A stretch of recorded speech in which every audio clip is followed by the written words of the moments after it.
Olá pessoal, bom dia, boa tarde, boa noite, né, no horário que vocês estiverem assistindo. A ideia dessa videoaula é a gente, antes da prova, né, que já é agora, dia 20, a gente ver qual que seria as principais questões, os principais conteúdos que mais caem na UBA, né, Olimpíada Brasileira de Astronomia e Astronáutica. Eu fiz um apanhado geral, tá, das principais questões, dos principais assuntos que caem, é recorrente, tá? E aí a gente vai estudar um pouco, né? Vou falar um pouco sobre esses conteúdos que eu percebi, né? Que caem muito nas questões. E também vamos resolver algumas questões. Esse ano a UBA, né? Ela está fazendo a sua prova presencial nas escolas por causa da pandemia. Essas provas foram online. Então no ano de 2020 e 2021, essa prova que vocês vão fazer sexta-feira agora, ela foi online, tá? Mas agora houve essa retomada. E aí as questões elas vão ser, eu creio que um pouco diferente do que foi feito em 2020 e 2021, né? Até o nível das questões, porque as aulas voltaram e aí com certeza eles ajustaram, né, para esse novo período agora, beleza? Vamos, vamos continuar aí. Antes da gente iniciar a falar sobre as questões e os principais conteúdos, né? Vamos agora para algumas informações importantes, tá? Então, ó, o objetivo da OBA, né? Qual o objetivo? Por que vocês estão fazendo essa prova? Por que a escola, né, inicialmente, está promovendo essa prova? Pela primeira vez, Santa Clara está promovendo. E qual é o objetivo, né, da Olimpíada Brasileira de Astronomia e Astronáutica? A gente tem que saber isso. A escola, ela percebeu que as Olimpíadas elas estão acontecendo, né, há um bom tempo. E então Santa Clara ela percebeu que a gente, como escola, né, da cidade de Camaragibe, temos que estar antenado com isso tudo.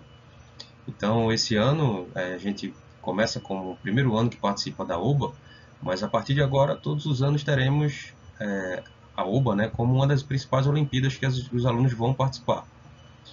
É claro, né, a participação do aluno ela é espontânea. A escola disponibiliza o professor, que no caso sou eu, para inscrever os alunos que queiram fazer a prova. Então, cada um de vocês irão fazer a prova, né, por opção de vocês. Claro que é importante, é interessante vocês fazerem, porque vocês vão entrar no mundo, né, dessas Olimpíadas, que vai fazer vocês ganharem experiência, se motivarem a estudar um pouco a mais esse conteúdo, né? Tem os seus ganhos, tem os seus benefícios, que são muitos, né, benefícios. Então a escola ela irá fazer várias Olimpíadas durante esse ano. Nesse primeiro semestre, na disciplina de ciências, essa é a Olimpíada que eu escolhi a gente participar. E no segundo semestre também teremos outra Olimpíada. Já adiantando, né? Vai aí um spoiler, né? Spoiler. Que estaremos disponibilizando para vocês, alunos, a Olimpíada de Ciências, tá? No segundo semestre. Também gostaria que todos vocês participassem, porque é mais uma forma de vocês aprenderem, de vocês se estimularem, né? Para esse mundo, né? Das Olimpíadas, que é o aprendizado, né? Que vocês vão ser para a vida. Então, espero que todos vocês que estão participando da OBA também queiram participar da Olimpíada de Ciências, tá? E também tem outras Olimpíadas que os professores vão estar escrevendo, o professor de matemática e outros, né? Vão estar escrevendo na escola em várias Olimpíadas, tá? É só a ganho. Eu não vejo nenhum prejuízo, não vejo nada que seja ruim para vocês, alunos, não participarem. Pelo contrário, quem não participa, eu acredito que está perdendo. Tá? E quem participa, né, vai ver que cada vez mais você vai estar se habituando, né, a essas provas, a esses processos assim de competitivos, né? Que a Olimpíada, querendo ou não, é uma competição, né? Então, o objetivo da OBA, a Olimpíada Brasileira de Astronomia e Astronauta, é promover a ciência nesse campo da astronomia. Então, essa Olimpíada ela é já bem antiga, tá? Já fazem 25 anos que ela está sendo executada no Brasil. Recebe verbas da área pública, privada, mas é um grupo, né, de pessoas amantes da astronomia que começou isso tudo. E o objetivo dele foi sempre promover, estimular, né, os estudantes do Brasil todo para obter, né, essa informação por conta própria, né, e participar, e que aqueles que forem os melhores vão ser premiados por medalha, né? Então, esse é o objetivo do OBA. promover a ciência no campo da astronomia, certo? A prova será feita em todas as provas no Brasil inteiro, tá? Todas as cidades, todas as escolas que estão participando, pública ou privada, essa prova será aplicada no dia 20/5. Então, no dia 20 de maio, na sexta-feira, todas as escolas do Brasil todo vão aplicar essa prova, tá? E no Santa Clara não será diferente. Será na sexta-feira, no período da manhã, no período de aula de vocês. Os alunos participantes da OBA irão fazer essa prova na própria escola, na sua própria salinha, tá certo? Vai ser 2 horas de prova, é tempo suficiente, tá certo? Essas provas, vocês vão ter um gabarito para preencher, né? O gabarito nada mais é do que um cartão-resposta, onde você vai marcar a bolinha da questão que você acha que é correta. Então você leu lá a primeira questão e acha lá que a letra B é a correta. Então você vai lá no gabarito, que é um papelzinho, e marca lá na opção da questão, né, a letra A. Você vai pintar a bolinha B no caso. Então são 10 questões de prova. O nível eu considero um nível bom, não é a prova fácil, mas também não é aquela prova difícil, assim, impossível de ser feita. Mas é uma prova regular, que dá para todo mundo fazer. Muitas questões elas trazem informações na própria questão para você responder. Então você tipo aprende sobre algo que a questão traz e você responde. Então o aluno que ele lê bem o enunciado, que ele observa bem o que a questão está falando, às vezes não tem um conhecimento, mas só no que está escrito na questão ele consegue aprender naquela hora e fazer a questão e acertar, né? Claro, aquele aluno que já tem o conhecimento, que já por conta própria estudou, ouviu nas aulas de ciências, vai ser um pouco mais rápida a resolução da questão. Mas tem questões que já trazem o conteúdo lá para você aprender e fazer a questão, né? A prova será respondida, pessoal, com a caneta azul, tá? Então, azul ou preta. Então, eu quero que vocês que forem fazer a prova tragam no dia da prova caneta azul e preta também, tá? Tragam essas duas canetas, como eu estou marcando aqui, ó, de azul. Vocês terão que trazer para marcar o gabarito e colocar o seu nome na prova e outras informações que a prova pede, né? Então, caneta azul ou preta, tragam as duas cores para ficar sem estar com caneta com a cor que a prova pede, né? Caneta vermelha, rosa, verde não vai ser permitido. As respostas, como eu falei, devem ser marcadas no cartão resposta, certo? Será no dia 30/6, 30/6, divulgados os resultados. Então, para saber se você foi bem ou não, você só saberá no dia 30 de junho, tá? Eu vou, claro, colocar nos grupos de WhatsApp, vou comunicar na escola quais foram os alunos, né, que se deram bem, tá? Isso vai ser divulgado para toda a escola, toda a comunidade escolar. Por que demora tanto, né? Porque são muitas provas no Brasil inteiro que a OBA vai ter que corrigir. A gente, quando vocês finalizarem a prova na sexta, eu que sou o professor responsável, vou pegar todas as provas e tem um aplicativo que eles disponibilizam para os organizadores. Então, com esse aplicativo, eu faço a correção de cada prova. Eu irei tirar foto do gabarito e enviar por esse aplicativo para eles lá na central corrigirem a sua prova. Então, como é muita prova para eles corrigirem, né? Acaba aqui demorando bastante para sair o resultado. Quando sair esse resultado, né, vai ser no final de junho, as premiações não serão entregues ainda, porque eles vão ter que enviar pelos correios essa premiação, que são as medalhas, com todos os certificados também, né, que todo mundo que participar vai ganhar um certificado de participação, e vai vir pelos correios as medalhas daqueles que foram os medalhistas e os certificados. Aí isso só vai chegar em outubro. A OBA já disse que o envio, tá, de medalhas e certificados só acontece em outubro. Então as premiações só serão entregues em outubro, tá certo? Então essas são informações importantes, vocês têm que saber. Dia 30 ocorre a divulgação dos resultados. A gente já vai saber quem é que foi bem, né? No final de junho. Aí vem o período de férias, que é julho, agosto, setembro, aí outubro as medalhas estarão em todas as escolas, vão distribuir a partir de setembro e vai chegar na nossa escola provavelmente em outubro as medalhas dos medalhistas e os certificados, ok? Pronto, pessoal, vamos para as questões, tá certo? Vamos agora aqui fazer uma questão. Essa questão é de 2001, como vocês podem ver aqui, ó. Ela foi feita em 2001, tá? Na prova, né, da OBA 2021. É para o nível de vocês, considerado nível 3, tá? E vamos lá. Sempre quando você começar a ler uma questão da OBA, você tente ficar atento aos detalhes que estão escritos. Porque muitas das vezes, como eu falei agora há pouco, né? Muitas das vezes a informação você não tem. Se você tem, será ótimo, né? Você já está um passo à frente para acertar a questão. Mas às vezes você não estudou ou não sabe, não sei, né? O ideal seria saber. Mas se não sabe, às vezes a questão ela traz informação importante. Como por exemplo essa questão aqui. Ela diz, ó, que no início, tá, da questão, fala assim, ó, o brilho de uma estrela, vou até marcar, ó, o brilho de uma estrela depende da distância da estrela, né, até nós, tal qual uma lâmpada. Aí ele começa a comparar o que acontece no universo em relação às estrelas, né? Em comparação, ele faz isso em relação à lâmpada. Tal qual uma lâmpada, que quando próxima de nós, brilha mais do que quando está longe. Então, na sua casa, o brilho de uma lâmpada que está próximo de você é muito grande. Mas o brilho, por exemplo, de uma lâmpada que está lá no final, num poste, lá longe, no final da rua, vai ser um brilho menor, né? Então ele está querendo fazer essa comparação. Isso equivale também em relação às estrelas.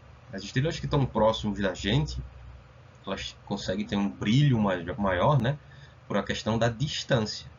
E uma estrela que está longe, tá?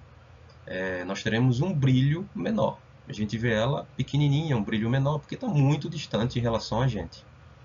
Aí continuando aqui o texto, ó, para nós que vivemos na Terra, o Sol é a estrela mais brilhante do céu. Perfeito. Mas a estrela Antares, a mais brilhante da constelação de Escorpião, mostrada na figura ao lado, que é essa figura aqui que está ao lado, é muito maior do que o Sol. Antares tem um diâmetro quase 900 vezes maior que o Sol. Então a estrela Antares, que está na constelação de Escorpião, tem 900 vezes maior o tamanho dela, né, do que o Sol. Ou seja, ela é uma supergigante de cor superficial vermelha, embora tenha metade da temperatura que o Sol tem. Então ela é menos, né, menos quente, vamos falar assim, do que o Sol, porém ela é 900 vezes maior do que o Sol. Aí ele diz assim, coloque V para verdadeiro e F para falso, nas afirmações abaixo. Aqui, ó, nessa imagem, a gente consegue ver a constelação de Escorpião. Isso aqui que eu vou marcar é a constelação de Escorpião. Ela é mostrada assim no nosso céu, a gente consegue ver melhor à noite, né? Aí quando chega aqui tem essa estrela, né, que se conecta com essa outra aqui. Opa, essa ferramenta é só horrível, tá, para controlar. E aqui. Pronto, então isso aqui é considerada, né, a constelação de Escorpião. E essa estrela aqui é a Antares, onde eu estou marcando. É considerada a estrela mais brilhante, né, da constelação de Escorpião vista aqui da Terra. Bem, aí aqui ele ilustrou, tá? Ilustrou para a gente identificar Antares. Letra A. Para nós, o Sol é a estrela mais brilhante do universo. Perfeito. Realmente é. Porque está mais perto da Terra. Perfeito. Olha o que ele falou. O brilho de uma estrela depende da distância dela até nós. Então essa estrela, que é o Sol, que está mais próximo da gente, vai ter um brilho maior para a gente aqui, né? Observando ela daqui. Então essa questão estaria correta. Para nós, o Sol é a estrela mais brilhante do universo, porque está mais perto da Terra. Perfeito. Então aqui seria V de verdadeiro, né? Aqui, letra A, V de verdadeiro. Letra B. Antares brilha menos do que o Sol. Quando eu olho para o céu, o Sol tem uma estrela, né? Uma estrela bem brilhante, porque está perto da gente. Antares brilha menos do que o Sol, porque está muito mais longe do que o Sol. Perfeito. Né? Antares vai para a gente ter um brilho menor, porque está muito distante da gente. Ela é 900 vezes maior que o Sol, mas está muito distante. Então o brilho dela chega para a gente muito mais fraco, né?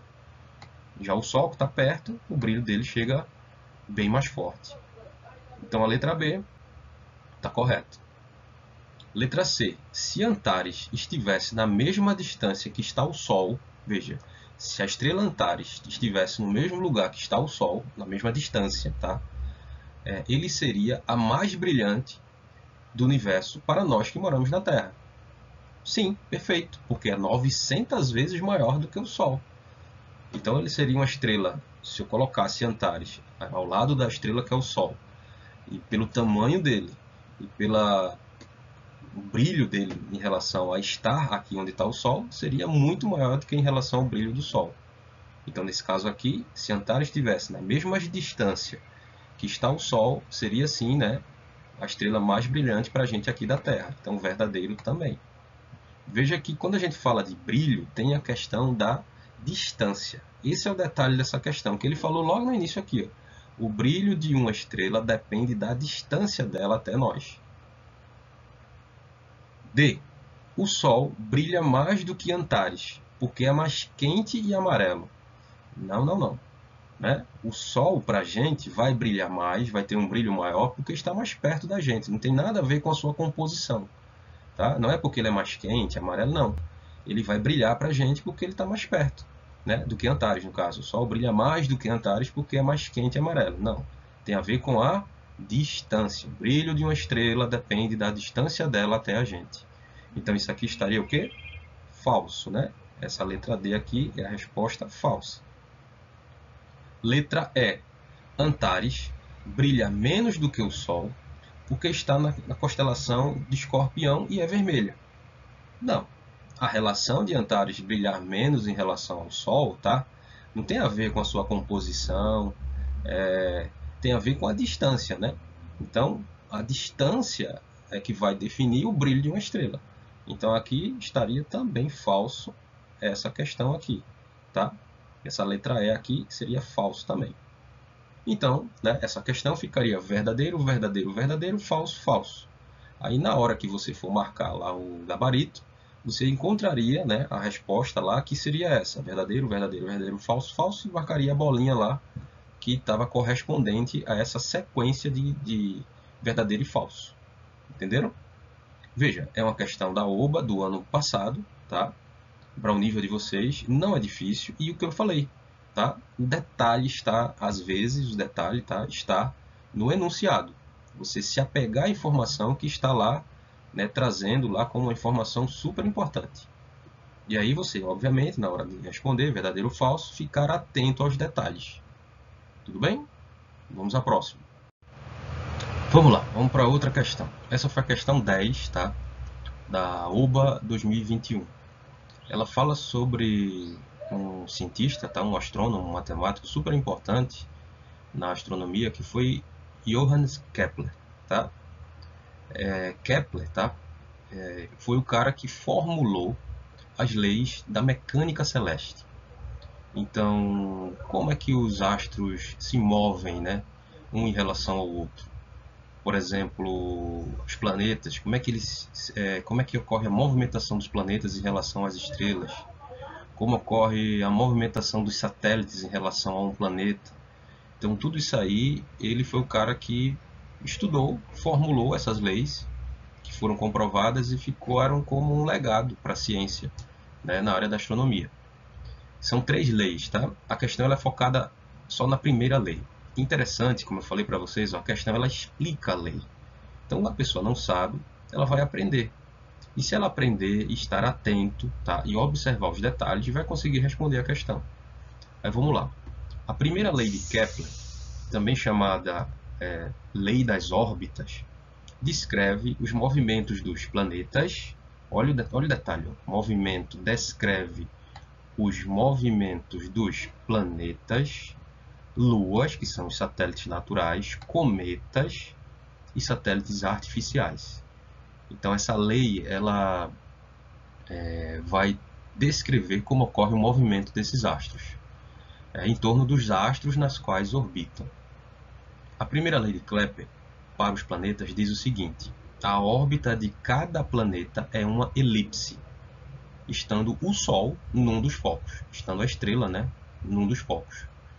Aqui ao lado, tá, tem uma imagem que ele diz aqui o exemplo, no caso de uma elipse, onde está exemplificando, mostrando o que ele acabou de explicar aqui na lei. Então, uma elipse, pessoal, é isso que vocês estão vendo aqui, ó. É uma circunferência, tá, como vocês estão vendo, achatadinha. Então, os astros, por exemplo, um planeta, ele gira ao redor da sua estrela, no caso o planeta Terra, pegando exemplo, ele gira ao redor do Sol. Esse movimento que ele faz ao girar ao redor do Sol não é uma circunferência perfeita. É uma, como vocês estão vendo aqui, uma elipse. Uma elipse é essa circunferência aqui, ó, achatadinha, tá? E ele diz o seguinte na lei: a órbita de cada planeta é uma elipse, estando o Sol num dos focos. Então aqui ele chama de foco. O foco é uma região onde vai estar a estrela, né? O Sol. Então tenho aqui esse foco, por exemplo, aqui, e esse outro foco aqui que ele chama como foco vazio. Esses são os focos de uma elipse, tá? Onde vai estar posicionado, né? No caso aqui, o Sol. Então, aqui seria, por exemplo, a posição do Sol, e o planeta vai girar, né, desta forma aqui em relação ao nosso Sol, no caso, o planeta Terra, por exemplo. É o que ele acabou de falar. A órbita é o movimento que faz, né? A órbita é o giro que um planeta faz ao redor do caso da estrela, do Sol. A órbita de cada planeta é uma elipse, como eu acabei de explicar, estando o Sol num dos focos. Essa é a lei que ele definiu, no caso, para um planeta girar ao redor de uma estrela. A primeira lei de Kepler, também para os satélites de Júpiter, diz o seguinte. Então ele pegou aqui os exemplos, né, do satélite de Júpiter. A órbita de cada lua de Júpiter é uma elipse, estando Júpiter num dos focos. Então o movimento que os satélites de Júpiter faz é, né, idêntico ao que Júpiter faz em relação ao Sol. Então, no caso, os satélites de Júpiter vão girar ao redor de Júpiter, fazer a órbita ao redor de Júpiter, né, no formato de uma elipse, onde Júpiter será um dos focos, né, desse movimento, dessa órbita. Tranquilo? Ele pegou aqui o exemplo, né, da Lua, do satélite de Júpiter, para ilustrar isso aqui. A primeira lei de Kepler para os satélites de Saturno, agora ele vai para os satélites de Saturno, diz o seguinte: a órbita de cada lua de Saturno é uma elipse, estando Saturno num dos focos.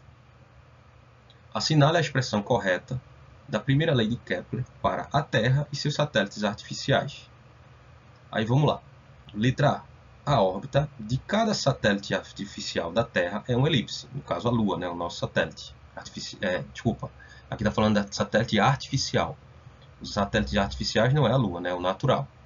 Então ele diz assim: a órbita de cada satélite artificial, os satélites que promovem a comunicação, né, entre as redes de televisão, telefonia, internet, etc. Temos vários satélites, né, com várias funções. Esses são os satélites artificiais que o homem criou, enviou, né, e deixa lá em órbita da Terra.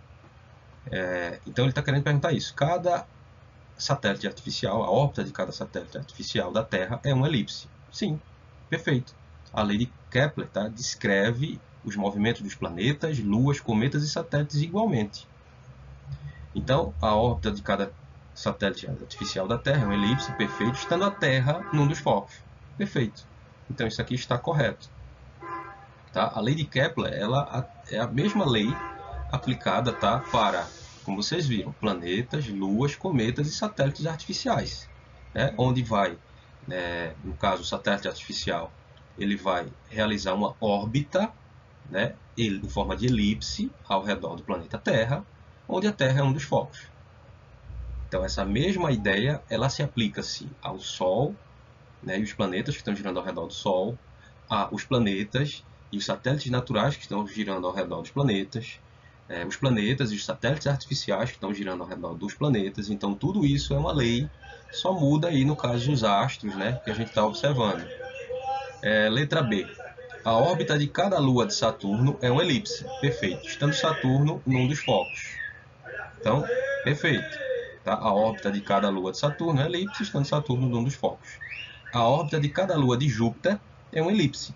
Perfeito. Estando Júpiter num dos focos. Também está correto. A órbita de cada planeta, qualquer planeta, tá, é uma elipse.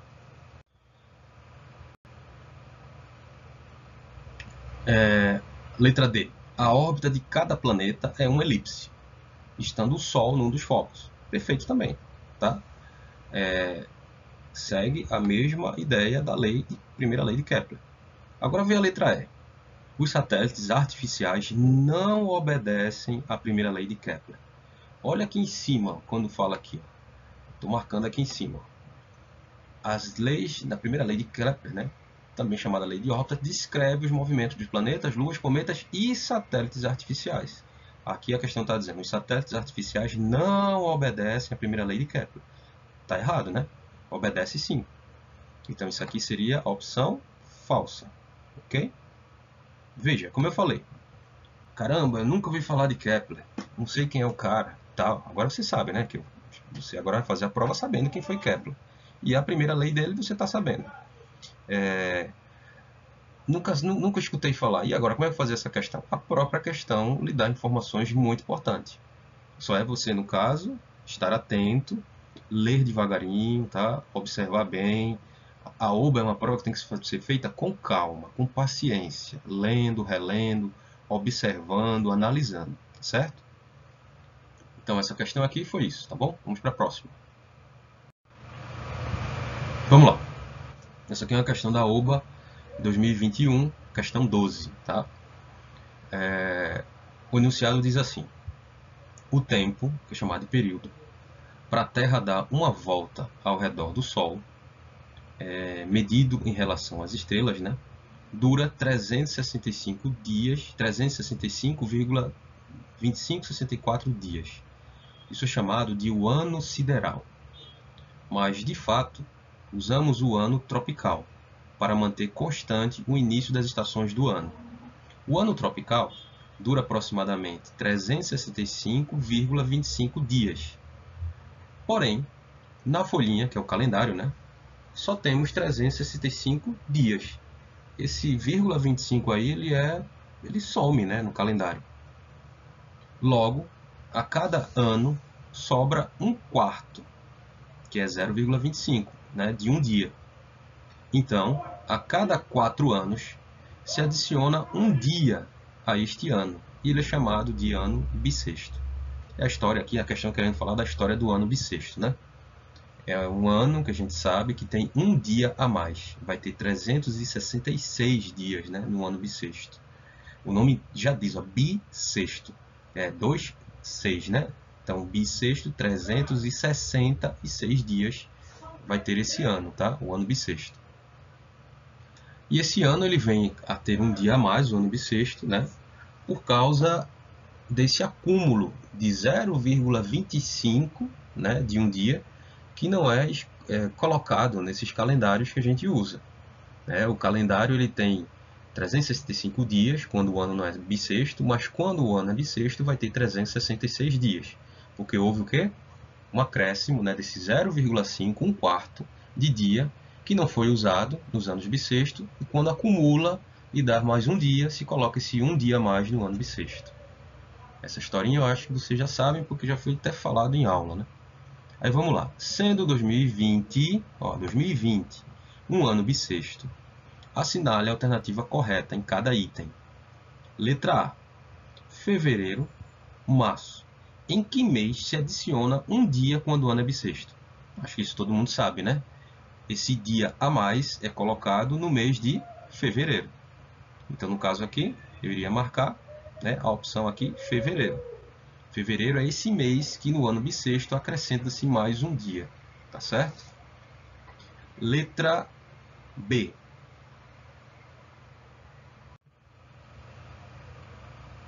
Bem, na letra B diz assim, 28, 29.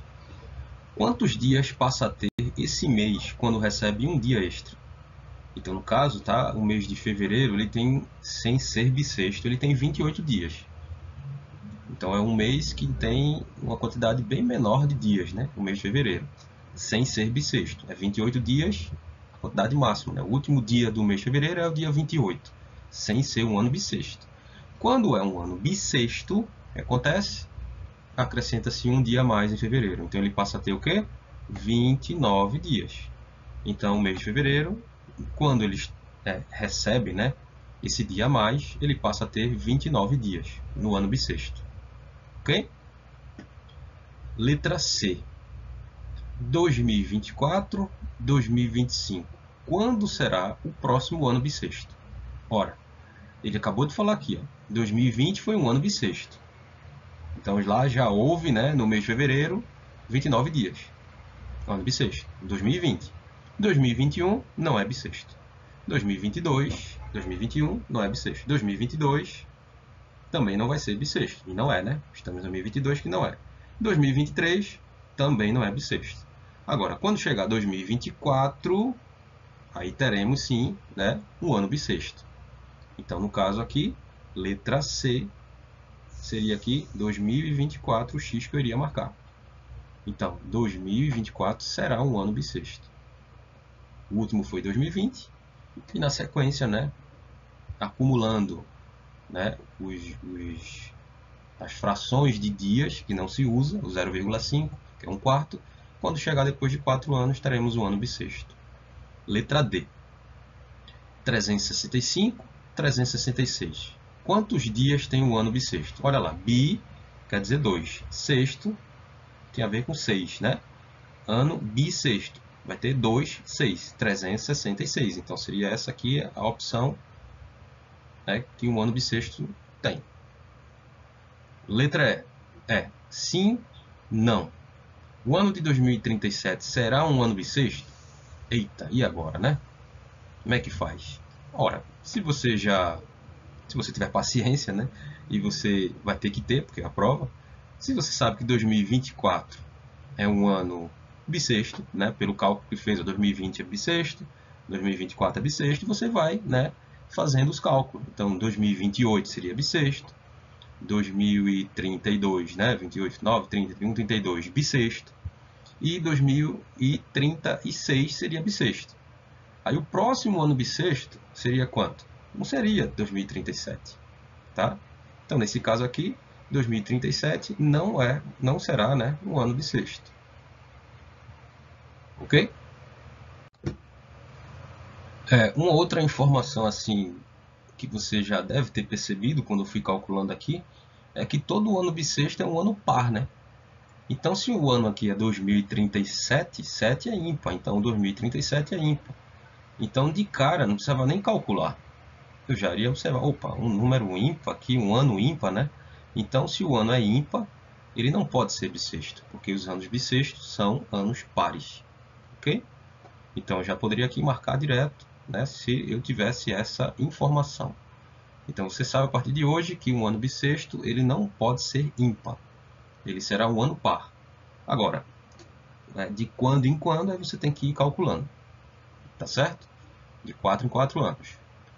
Pronto, veja aqui uma questão fácil, né? Porém com vários detalhes, aí você teria que ter calma, paciência, ler, né, reler, para conseguir fazer a marcação correta. Vamos para o próximo. Pronto, vamos lá. Essa é uma questão, agora, que é muito comum estar caindo, tá? Nas provas da UBA. Sempre cai. Que isso é uma questão que fala sobre essa relação, né, de distância que acontece entre os astros no nosso espaço, no nosso universo. Então, a gente sabe que os astros estão no universo a uma distância muito grande um em relação ao outro. E a ciência percebeu que medir, né, essas distâncias entre os astros, com, por exemplo, a medida metro, quilômetro, seria números absurdos. Então, o que é que a ciência fez? Criou, tá, uma medida que é para medir distâncias no espaço, que é chamada de ano-luz. O que quer dizer ano-luz? Ano-luz quer dizer que a luz, tá, na velocidade da luz, que é 300 mil quilômetros por segundo, a luz ela se desloca no espaço, no vácuo, a 300 mil quilômetros por segundo. Tá? Essa é a medida de velocidade da luz. Então, se a gente conseguir, por exemplo, se deslocar a 300 mil quilômetros por segundo em um ano, por isso que é ano-luz, ano na velocidade da luz, nós teríamos aí se deslocado no espaço, tá? Um ano-luz. Então, eu preciso estar a uma velocidade da luz e estando, né, me deslocando um ano, eu teria aí deslocado a distância de um ano-luz. A questão fala aqui, por exemplo, a estrela Betelgeuse, que fica na constelação de Órion, tá? Está aproximadamente 720 anos-luz. Então, como é que você poderia entender isso aqui? O homem, né, precisaria estar viajando na velocidade da luz, que é 300 mil quilômetros por segundo, e gastaria 720 anos viajando na velocidade da luz para chegar até essa estrela. Veja que é uma distância considerável, né? Eu viajar na coisa que é considerada mais rápida que o homem já descobriu, né? Percebeu na natureza. E eu demorar 720 anos para chegar lá, então é muito grande a distância, né, entre a Terra e essa estrela. Então, o enunciado diz assim, ó, a estrela Betelgeuse está a aproximadamente 720 anos-luz da Terra. Então, essa é a distância, uma medida de distância, tá? A ano-luz é uma medida de distância. E a estrela Antares, tá?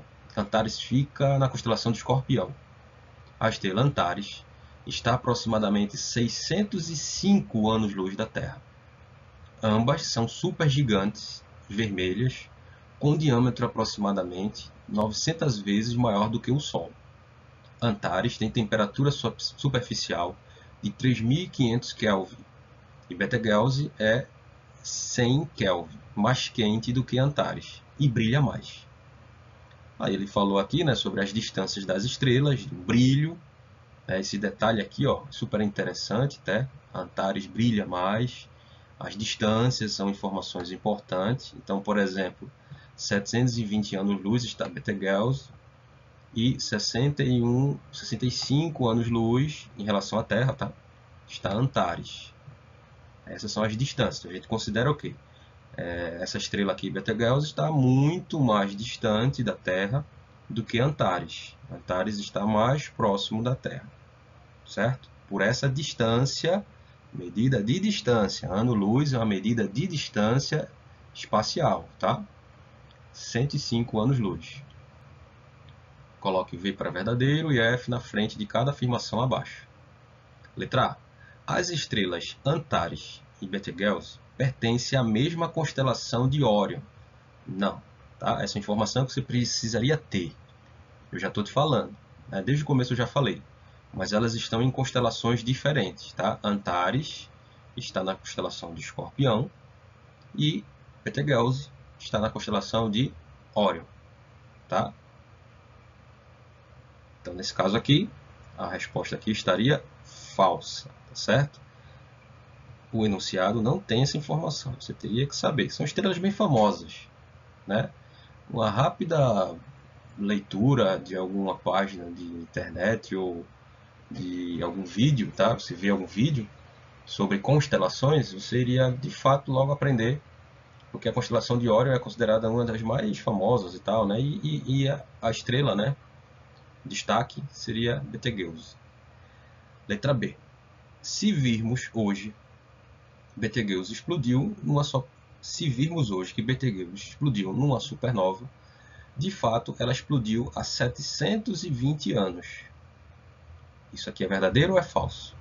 Veja, se eu estou olhando e percebi hoje, como ele está dizendo, se virmos hoje, se eu percebi hoje que essa estrela explodiu, a explosão dela lá, eu vou verificar no telescópio, fica melhor, né, de verificar, ela explodiu.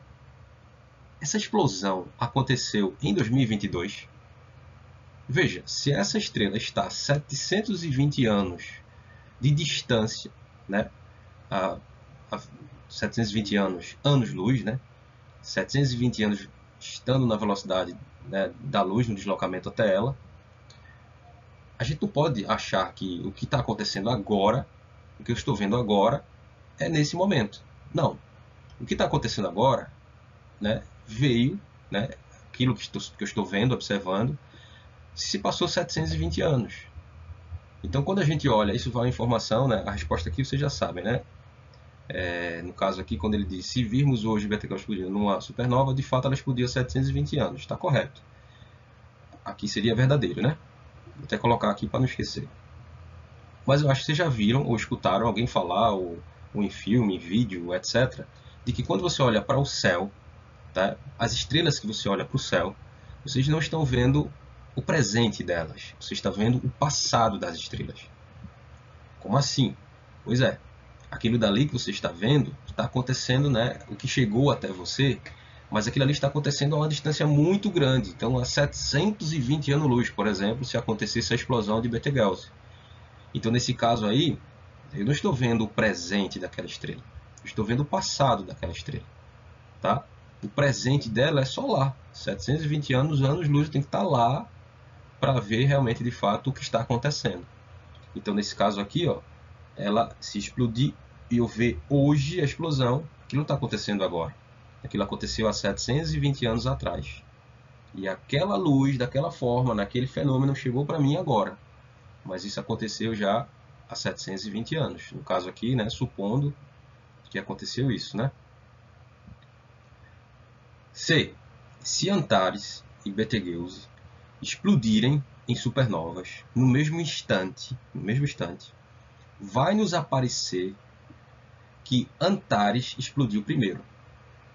Isso aqui vocês acham que é verdadeiro ou é falso? Olha lá, Antares está mais próximo da Terra e Betelgeuse, né, está mais longe.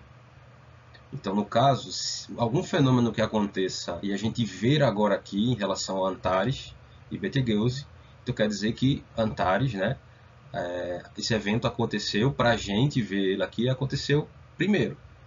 Então, no caso aqui, se ambas explodirem no mesmo instante, vai aparecer para a gente, tá? Antares explodiu primeiro. Perfeito. Né? Como ela está mais próxima, esse fenômeno vai chegar para a gente visualmente aqui, tá? Primeiro. Então, nesse caso aqui, estaria correto. Letra D.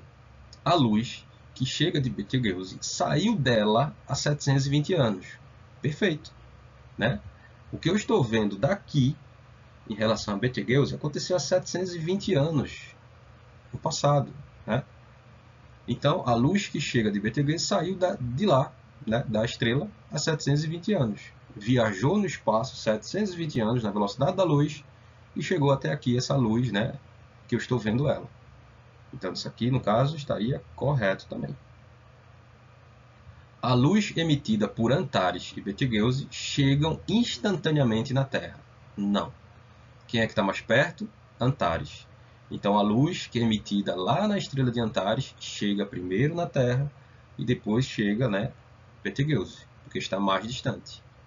Então, no caso aqui, né, falso, porque a luz de Antares vai chegar primeiro porque está mais próximo. Então, isso aqui está falso. Então, ficaria dessa forma aqui, falso, verdadeiro, verdadeiro, verdadeiro, falso. Ok? Vamos para a próxima questão.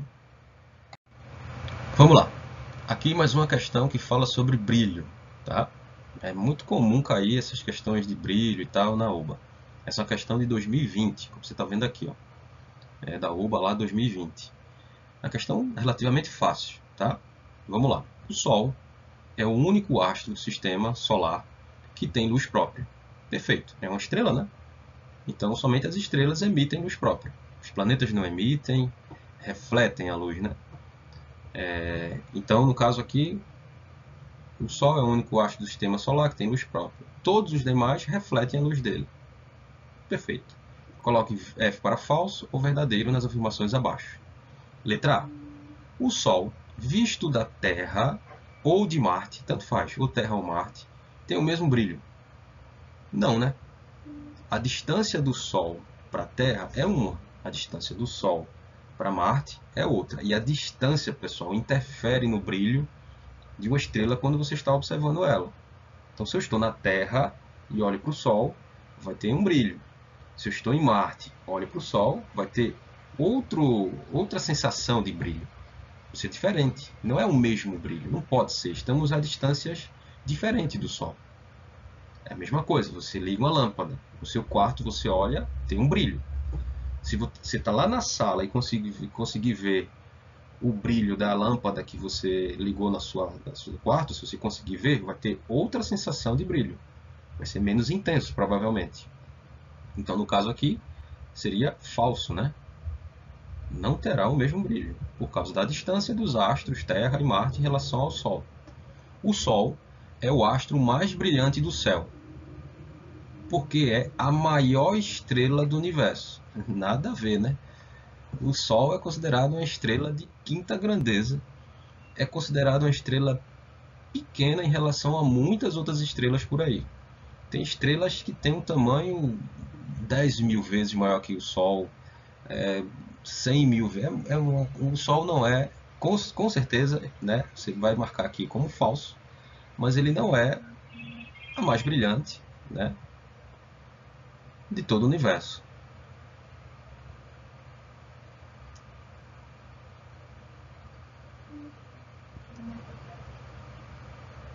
Letra C. A Lua, quarto crescente, tá? Quando visível, é o segundo astro mais brilhante do céu. Então, quando a Lua está na fase crescente, né, quando está visível, é o segundo astro mais brilhante do céu. Sim, o primeiro astro mais brilhante será, no caso, o Sol, né? E quando você olha para o céu, se está quarto crescente e ela está visível, né, você vai ver ela como se fosse o formato de uma bananinha, né? Quarto crescente é aquele formato que ela está feita uma bananinha. Então, no caso, vai sim ser o segundo astro mais brilhante que você estará vendo. Então, no caso aqui é verdadeiro. Letra D. O Sol é o astro mais brilhante do Sistema Solar. Perfeito. Do Sistema Solar, sim. Do Universo, no caso, a estrela mais brilhante do Universo, aí não vai ser, né? Mas no caso, o Sol é sim o astro mais brilhante do Sistema Solar. O Sistema Solar, vocês sabem, né? É o sistema composto pelo sistema planetário, composto pelo Sol, como sua estrela, e os planetas, né, que orbitam ao redor dessa estrela. Orbitar é movimentar, girar, né, ao redor. A Lua cheia, quando visível, é o segundo astro mais brilhante do céu. Também, tá? Tanto a quarto crescente quanto a Lua cheia, né, ou a Lua minguante, se ela está visível, vai ser sim o astro mais brilhante, né? Eu estou vendo ela, está brilhando, o Sol com certeza vai ser o de maior brilho, e depois a Lua nas fases que eu consiga ver ela, né, refletindo a luz do Sol. Então aqui será verdadeiro também. Veja, uma questão tranquila, fácil. Vamos para a próxima. Vamos lá. Aqui mais uma questão que sempre cai, tá? Esses globozinhos com o Sol e a questão dos hemisférios norte e sul, os trópicos, né, Capricórnio, Câncer, para a gente analisar. Sempre cai essas questões. 2020 caiu, 2021, eu creio que agora também, 2019. Essa questão aqui é recorrente. Aí vamos lá. Abaixo está o globo terrestre, colocado em dois diferentes instantes ao redor do Sol, aproximadamente a mesma distância do Sol, porém separados por 6 meses. Entre eles está o Sol. Então está aqui o Sol. Isso aqui é uma figura só para a gente entender, né? Essa questão aí do que ocorre principalmente nas estações do ano. Entre eles está o Sol, desenhado esquematicamente fora de escala. Isso quer dizer que não é real isso aqui, né? É um esquema e fora de escala, porque o Sol está pequenininho aqui em relação ao planeta, né? O Sol é bem maior do que em relação ao nosso planeta Terra. E os raios solares, dado na figura HN, quer dizer hemisfério norte, e HS quer dizer hemisfério sul. As linhas tracejadas representam os trópicos. Mas vamos lá, vamos aqui relembrar isso aqui, que isso aqui é assunto de geografia, tá? Ciências também, mas é muito explorado em geografia. Então está aqui o nosso globo terrestre. Nós temos aqui o que a gente chama de Círculo Polar Ártico, é a região do Polo Norte aqui em cima, tá? Círculo Polar Ártico. Esse tracejado aqui está representando o Trópico de Câncer, que fica na parte do hemisfério norte, tá? Trópico de Câncer. Aqui que seria a linha do Equador, tá? Então a linha do Equador, uma linha imaginária, né? Aqui seria Trópico de Capricórnio, que fica no hemisfério sul, tá? E aqui embaixo seria o Círculo Polar Antártico. Aqui está representado. Pronto. Círculo Polar Ártico, Trópico de Câncer, nessa região aqui. Linha do Equador, Trópico de Capricórnio, tá? E Círculo Polar Antártico. Essas informações são importantes para fazer essa questão. Então você tem que saber isso. E saiba disso porque provavelmente em 2022, 2023, etc., vai ter questões, né, com essas informações aí que você vai precisar. Então, vamos lá. Assinale a alternativa correta em cada item. Letra A. HS, que é hemisfério sul, HN, hemisfério norte, como ele explicou aqui em cima. Então, HN, hemisfério norte, HS, hemisfério sul. No globo da esquerda, esse daqui, né? O globo da esquerda é o de cá, esse aqui que eu marquei.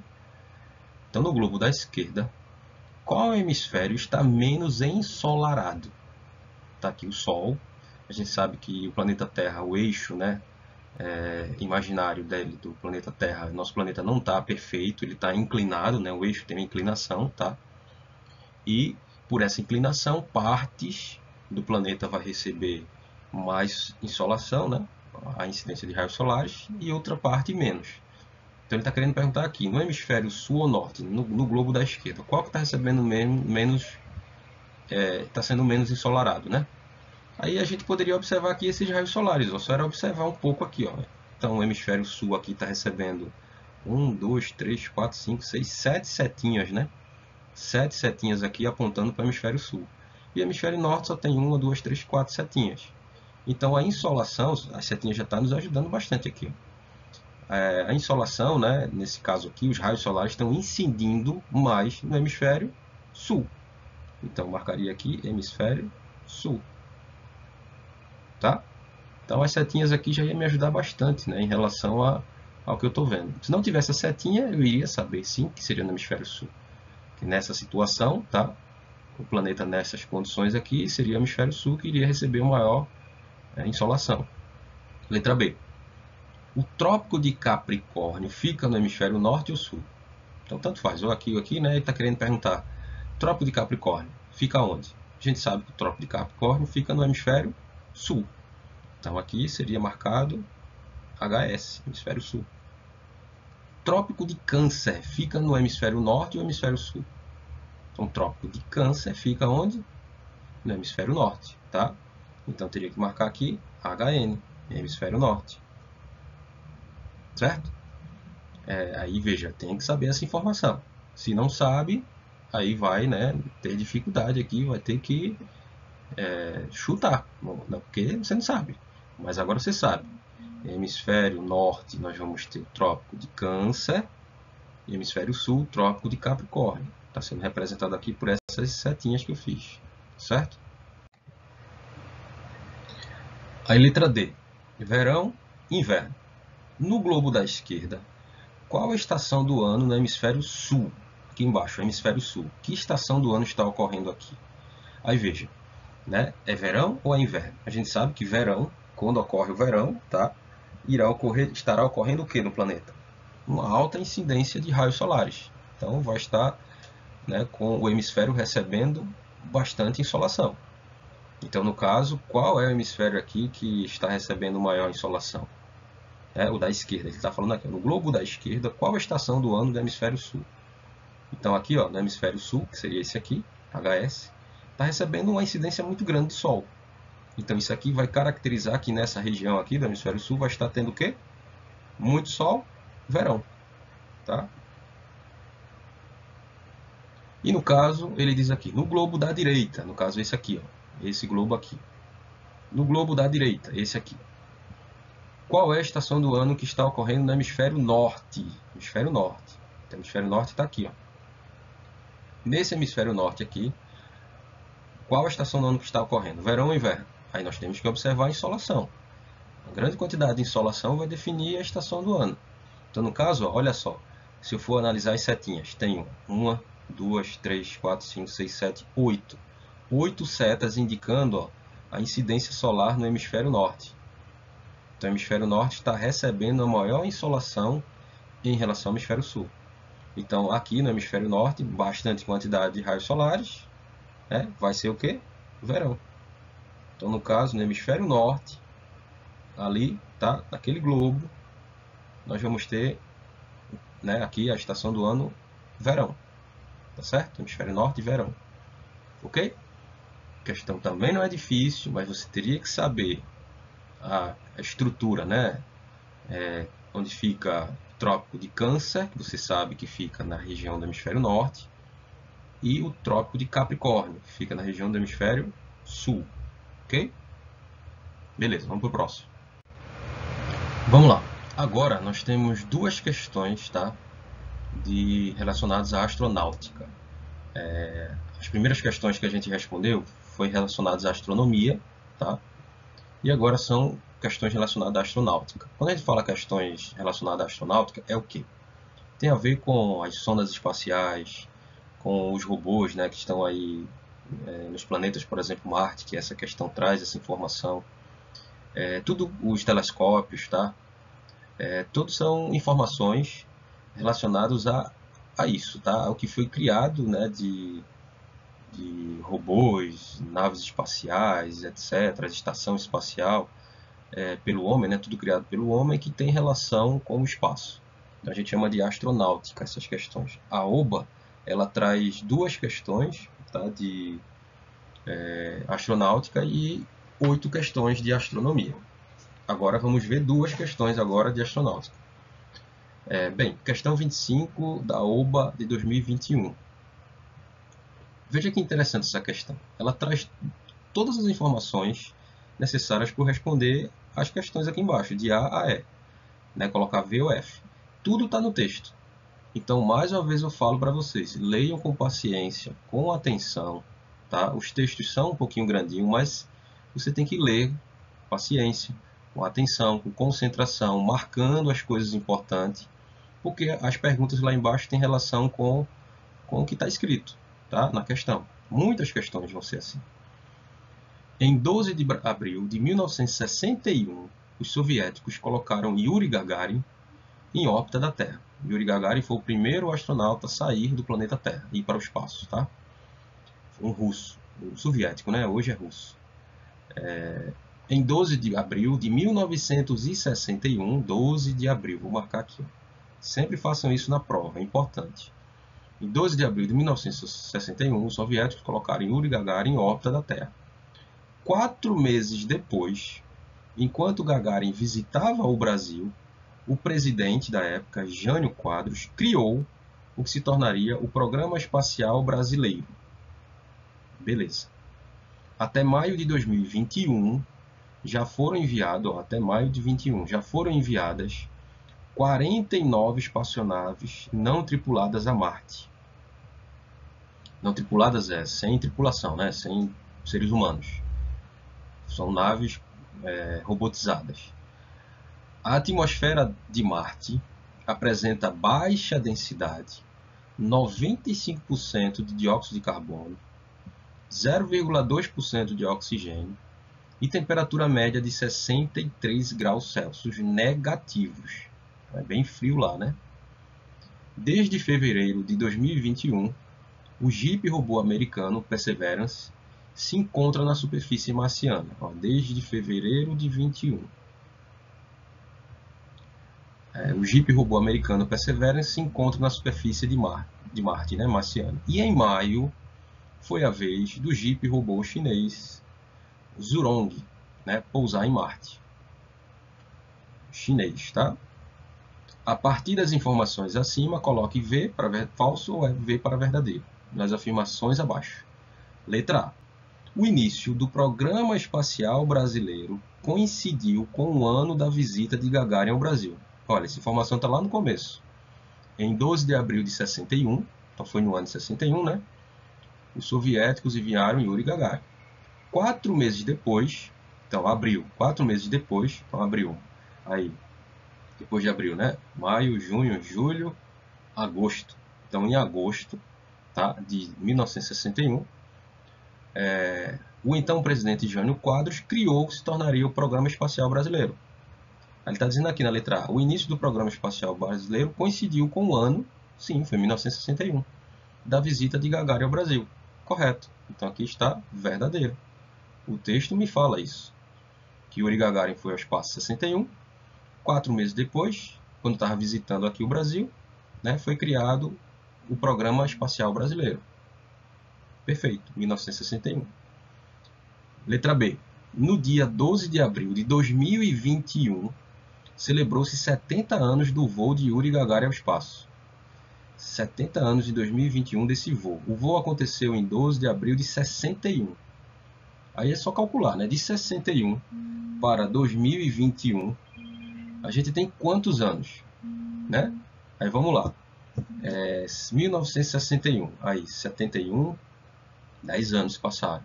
81, 20 anos. 91, 30. 2001, 40. 2011, 50. 2021, 60. 60 anos, não foram 70 anos que se passaram, né, dessa comemoração aqui. Então não se celebrou 70 anos em 2021. Foram 60 anos do primeiro voo de Yuri Gagarin. Então no caso isso aqui está falso. Ó, detalhes, né? Tem que estar atento aos detalhes. Agora, letra C. Ele diz assim: já enviamos 100 espaçonaves não tripuladas a Marte. Aí vamos para o texto. Olha lá. Até maio, aqui ó, começando daqui, né? Até maio de 2021 já foram enviadas 49 espaçonaves não tripuladas a Marte. Então, tá errado, né? Tá dizendo aqui 100, não, foi 49. Então, no caso aqui está falso, não é isso? Essa canetinha eu sou péssimo para desenhar com ela. Letra D. As condições atmosféricas em Marte são favoráveis à vida humana. Aí vamos lá. A atmosfera de Marte apresenta baixa densidade, 95% de dióxido de carbono, 0,2 de oxigênio, quase nada de oxigênio. Então, como é que é favorável uma atmosfera dessa se o oxigênio é o gás super importante, né, para o ser humano, e em Marte tem uma baixa quantidade na sua atmosfera, né? E outra coisa, temperatura média de 63 graus negativos. Então a temperatura média quer dizer que é frio pra caramba lá. Então isso aqui não é favorável à vida humana. Então nesse caso aqui está falso. É desfavorável à vida humana, né? As condições atmosféricas lá. Letra E. Neste momento, somente os Estados Unidos possuem um Jeep robô em solo marciano. Opa! Desde fevereiro de 2021, o Jeep robô americano Perseverance se encontra na superfície marciana. E em maio foi a vez do Jeep robô chinês Zhurong pousar em Marte. Então, nesse caso aqui, também está errado, né? Neste momento, somente os Estados Unidos possuem Jeep robô? Não. A China também tem um Jeep robô lá. E também tem outros, tá? Outras nações com seus rovers, né? Que chama seus robôs e tal. É isso, tá? Então, essa questão, veja, todas as respostas estavam onde? Olha a setinha. No texto. Então, estava no texto as respostas da questão. Por isso que eu falo, leiam com concentração, com atenção, vá marcando, tá? E a OBA tem questões que dá para fazer tranquilamente, a maioria, só observando o texto que ele traz. Tem gente que vai ter preguiça de ler o texto, vai querer marcar aqui de todo jeito e se sabe, né? Marcar de todo jeito não dá em nada. Tá bom? Vamos para a próxima questão. Vamos lá. Mais uma questão de astronáutica, tá? 2021, essa questão, tá? No dia 24 de abril, o telescópio espacial Hubble completou mais um ano em órbita da Terra. O Hubble foi projetado nos anos 70, 1970, mas o seu lançamento ocorreu somente em 1990. Então ele foi projetado, né, o projeto foi elaborado em 1970, ficou pronto depois de um tempo, né, e somente foi lançado em 1990. Veja, 2 décadas do projeto, né, até ele ficar pronto, até ser lançado. 20 anos, né? Muita coisa. As primeiras imagens por ele enviada mostraram que havia um problema no seu espelho primário. Em dezembro de 1993, a Agência Espacial Americana NASA decidiu enviar uma tripulação a bordo do ônibus espacial para consertá-lo em pleno voo. O ônibus espacial, então, capturou o Hubble com seu braço mecânico e durante 5 dias, 4 astronautas se revezaram em dupla, realizando missões extraveiculares, enquanto orbitavam a Terra a 600 km de altitude. Então estavam a 600 km, né, de altitude em relação à Terra. e estavam girando, né, em órbita a 27.000 km/h. Durante cada uma dessas missões, os astronautas ficaram horas no espaço substituindo peças e componentes do Hubble. A missão foi um sucesso, fazendo com que o Hubble nos oferecesse algumas das mais belas imagens do universo, inclusive do nascimento e da morte de estrelas. Não sei se vocês sabem, esse telescópio ele ainda está em funcionamento, tá? Mas ele, vamos dizer assim, está com os dias para se aposentar, porque um novo telescópio foi enviado agora há pouco, que é o Webb, né? O Webb, sei lá, o inglês meu não é muito bom. E ele foi enviado, ele é super potente, já trouxe fotos incríveis para a gente já. E o Hubble, ele tá um velhinho, vamos dizer assim, mas ainda faz imagens para a gente, né? Do espaço. E ele está sendo substituído, né, devagarinho, por esse novo telescópio que foi enviado. Bem, curiosidade, tá? Mas vamos para cá, para a questão. Aqui tem uma tabela, ó, que mostra a dupla de astronautas, né, os dias que ficaram consertando, né, o telescópio Hubble, então 5 dias, como falou o texto. A dupla, então Musgrave e Hoffman, esses dois astronautas, ficaram 7 horas e 54 minutos trabalhando, né, fora, no espaço, consertando aquele telescópio lá. E aqui outra dupla ficou esse tempo e tal, certo? Baseado nas informações dadas, marque V ou F na frente de cada uma das sentenças. Letra A. A missão de conserto do Hubble ocorreu menos de um ano após seu lançamento. Vamos para o texto. O Hubble foi projetado nos anos 70, mas seu lançamento ocorreu somente em 1990. Então, ele foi lançado em 1990. As primeiras imagens por ele enviadas mostraram que havia um problema no seu espelho primário. Em dezembro de 93, a Agência Espacial Americana decidiu enviar uma tripulação. Então vamos lá, 1990 ele foi lançado, 93 chegou o pessoal para consertar ele. E ele diz aqui, a missão de conserto do Hubble ocorreu menos de um ano após o lançamento. Não, né? Isso aqui está falso. Foi 3 anos, né? Para ocorrer o conserto. Então isso aqui está falso, não foi menos de um ano, né? Aí ele fala aqui na letra B. Thornton e Akers foi a dupla que mais tempo trabalhou no conserto do Hubble. Aí essa tabela aqui, ela mostra, essa tabelinha aqui, ó, os astronautas e o tempo que eles ficaram consertando. Então, ele está dizendo aqui que Thornton e Akers foi o que ficou mais tempo. Vamos ver aqui, Thornton e Akers ficaram 6 horas e 36 minutos. Aí eu estou vendo aqui que não, né? Por exemplo, Musgrave e Hoffman ficaram 7 horas e 54 minutos, ficaram muito mais tempo que eles. Musgrave e Hoffman 7 horas e 21. Então, não foram eles, não foi essa dupla aqui, que ele está dizendo que foi, né, que ficou mais tempo consertando o Hubble. Então, isso aqui está o quê? Falso, né? Veja, duas questões que a resposta está, duas sentenças, né? Que a resposta está no texto. Tem que estar atento no OBA sobre isso, tá? Letra C. No total, os 4 astronautas ficaram mais de 35 horas consertando o Hubble. Aí agora eu tenho aqui, ó, 7 horas, com mais 6, com mais 6, com mais 6. Vou ter que somar tudo isso aqui. Também somar os minutos, tá? Aí vai uma dica. A OBA, ela... Dica não, uma informação. A OBA, ela permite que os estudantes usem calculadora. Agora não pode ser calculadora de celular, tá? Tem que ser uma calculadora mesmo. Aquelas Xing Ling baratinha, tá? Você pode levar.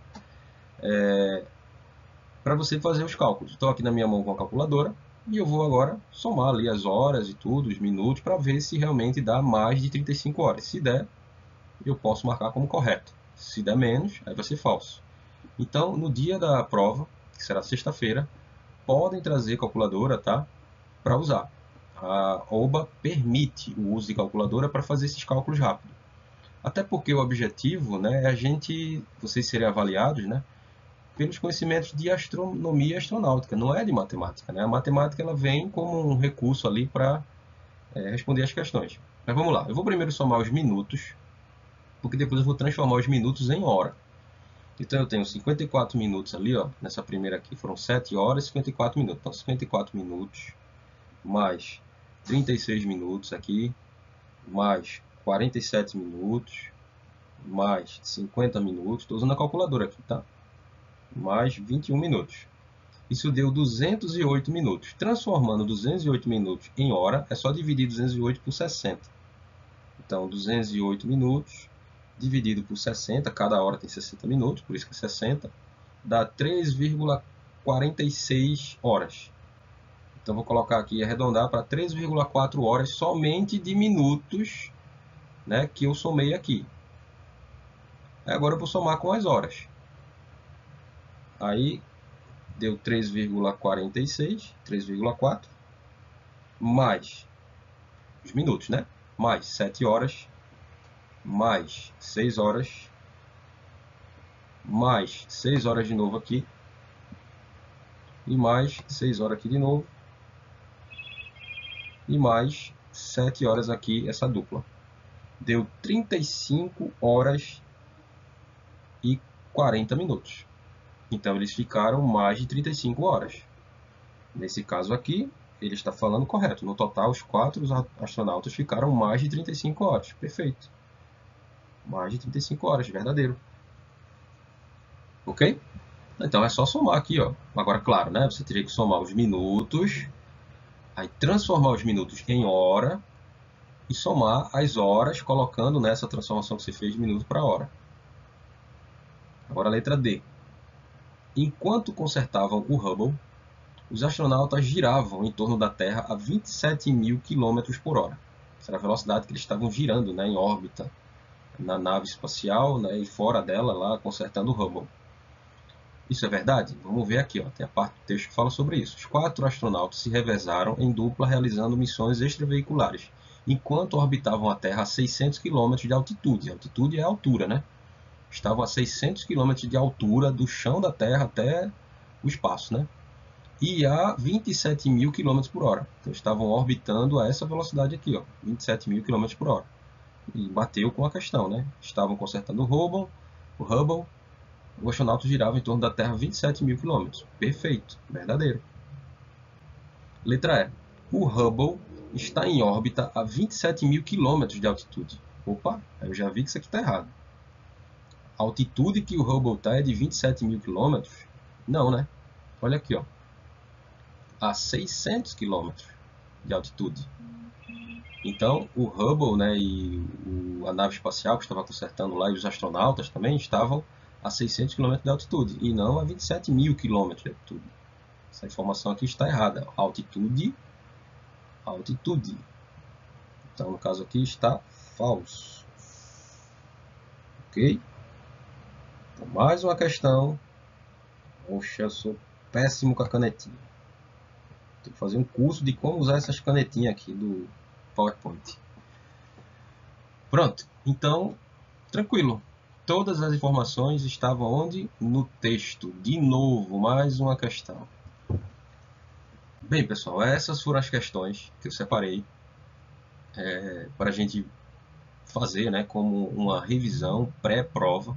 A prova já é sexta-feira. Então, vocês, espero que tenham aproveitado.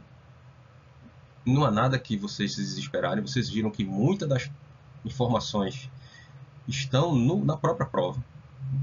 Uma informação ou outra é necessária, aí cabe o estudo de cada um, né, de forma particular, que foi fazendo ao longo desses 2 meses, desde o momento que a gente se inscreveu, também com as informações que aprenderam na aula de ciências, e tudo isso para contribuir para você fazer uma boa prova.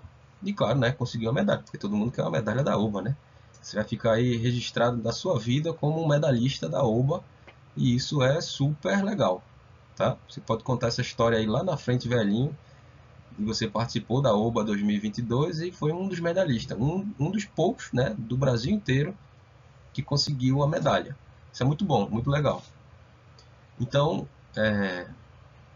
não é difícil, tá certo? Não há como vocês ficarem preocupados com a prova. A prova da OBA, ela traz muita informação. Se você ler com paciência, calma, você consegue resolver, tá? E nesses dias, né, que vai ser até antes da prova, procure estudar, procure entrar no YouTube. Outros professores fazem essas aulas assim, disponibilizam. Procure informações em sites, tá? Para que vocês complementem o que vocês possam adquirir de informação para fazer uma boa prova, tá certo? Então no dia, na sexta-feira, vão para a escola, normalmente, tá? Sem, até depois da prova vai ter aula normal, tá? Então é um dia normal, mas você vai fazer a prova logo cedinho, e de 8 às 10 eu acho que vai ser o horário da prova. Ainda se vai definir isso, mas creio que é isso, 8 às 10. E levem caneta azul e preta para marcar o gabarito. E levem também uma calculadora, que é permitido, tá certo? Leve a calculadora para fazer os cálculos, tá bom? O cálculo, se por acaso houver, né? Mas quase sempre tem uma questão ou outra que precisa de um cálculo. E a calculadora agiliza o cálculo e é liberada, tá? Não pode celular. O celular tem calculadora. Eu vou levar o celular porque tem calculadora. Não. Aí o celular não pode porque você pode, né, fazer uma pesquisa ali e isso aí estará errado. Não pode de forma alguma ter uma fonte de informação para responder a questão. Tem que ser você mesmo aí com seus conhecimentos. Mas leve a calculadorazinha de aquela Xing Ling mesmo que a gente tem em casa, né? E já é suficiente, tá certo? Bom, boa prova quando for no dia da prova, tá certo? E espero que vocês se deem bem e consigam aí ser os medalhistas aí do Santa Clara e da cidade de Camaragibe, né? E um dos de Pernambuco, um dos medalhistas da OBA de Pernambuco. Tá bom? Boa sorte, tchau!